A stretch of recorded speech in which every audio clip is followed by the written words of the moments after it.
مزید educational and jobs updates کے لیے ہمارے چینل پیغام سندھ آفیشیل کو سبسکرائب اور لائک کریں اور بیل آئکن کو پریس کریں۔ شکریہ۔ حمد لفظ حمد قرآن کا سب سے پہلا لفظ ہے اور یہ لفظ اللہ پاک کی تعریف کے لیے خاص ہے۔ اردو شاعری کے صنف میں اللہ پاک کی تعریف کی جاتی ہے۔ منقبت یہ صنف تصوف میں زیادہ مقبول ہے۔ اس میں صحابہ کرام اور بزرگان دین کی تعریف میں اشعار کہے جاتے ہیں۔ غزم یہ اردو کی ایک نئی صنف سخن ہے۔ اس میں ایک نظم ہوتی ہے اور آخر میں ایک مکمل شعر جو اس نظم کا خلاصہ ہوتا ہے۔ اردو کی پہلی غزل شکیل حنیف مالیگاؤنوی نے لکھی تھی۔ معلم ان کی مشہور غزل ہے۔ مرثیہ پچھلے زمانے کی بہت ہی مقبول صنف ہے۔ اس میں حسن و حسین کی شہادت کا قصہ بڑے رزمیہ انداز میں بیان کیا جاتا ہے۔ بنیادی طور پر ایک روایتی مرثیہ اپنی ترکیب میں مندرجہ ذیل اجزاء کا حامل ہوتا ہے: تمہید، چہرہ، سراپا، رخصت، آمد، رجس، جنگ، شہادت، دعا۔ مثنوی اس صنف میں اشعیہ داستان کو دو شعری انداز میں پیش کیا جاتا ہے، گویا کہ یہ نثر کی مشہور صنف داستان کی شعری شکل ہے۔ داستان ہی کی طرح اس میں دوسری دنیا کی خیالی باتیں، جن اور پریوں کی کہانیاں، جادو اور جنگ کی باتیں ہوتی ہیں۔ اردو کی سب سے پہلی مثنوی پدم راؤ ہے۔ میر تقی میر اور سودا نے کچھ اہم مثنویاں لکھی ہیں۔ میر حسن اور دیا شنکر نسیم کو مثنوی کا استاد مانا جاتا ہے۔ ان کی مثنویاں بترتیب سحر البیان اور گلزار نسیم ہیں۔ نظم یہ ایک بہت ہی وسیع اصطلاح ہے اور اس کی بے شمار اقسام ہیں۔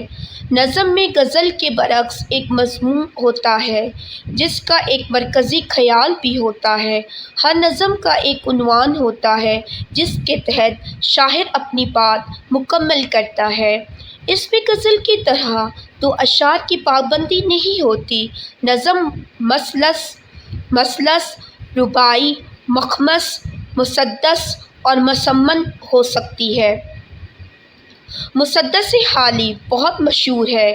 مشہور نظم گو شعراء میں اقبال، مثنوی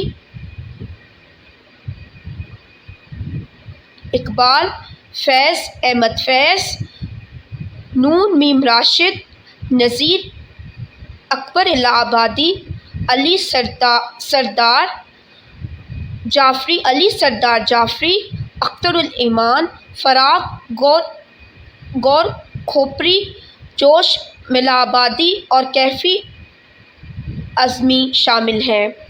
نون میم راشد نے آزاد نظم کو ایک مقبول عام صنف میں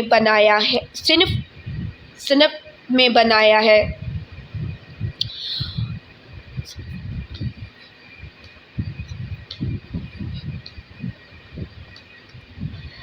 اردو شاعری کے مجموعے دو قسم کے ہوتے ہیں: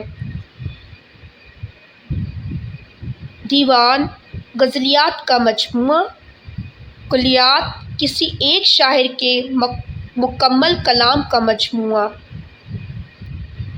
اردو شاعری کی تشکیل: اردو شاعری میں مندرجہ ذیل عناصر پائے جاتے ہیں: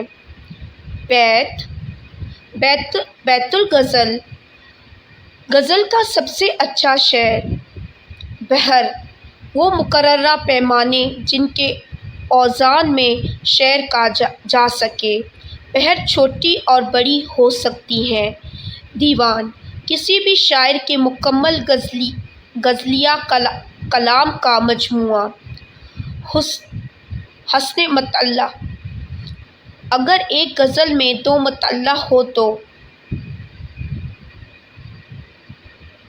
دوسرا مطلع حسن مطلع ہوگا۔ کلام، شاعر کا کوئی بھی شعر یا اس کی کوئی بھی تخلیق کلام کہلاتی ہے۔ کلیات: کسی ایک شاعر کا مکمل کلام۔ مقطع: غزل کا آخری شعر جس میں شاعر اپنا تخلص بیان کرتا ہے۔ مطلع: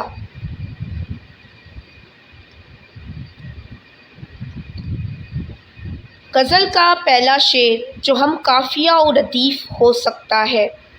محاورہ: نون میم راشد کی شاعری کا وہ مجموعہ جو آزاد نظم کے اسلوب میں لکھا گیا ہے۔ مصرع: ایک شعر دو مصرعوں سے مل کر بنتا ہے، ہر ایک لائن ایک مصرع کہلاتی ہے۔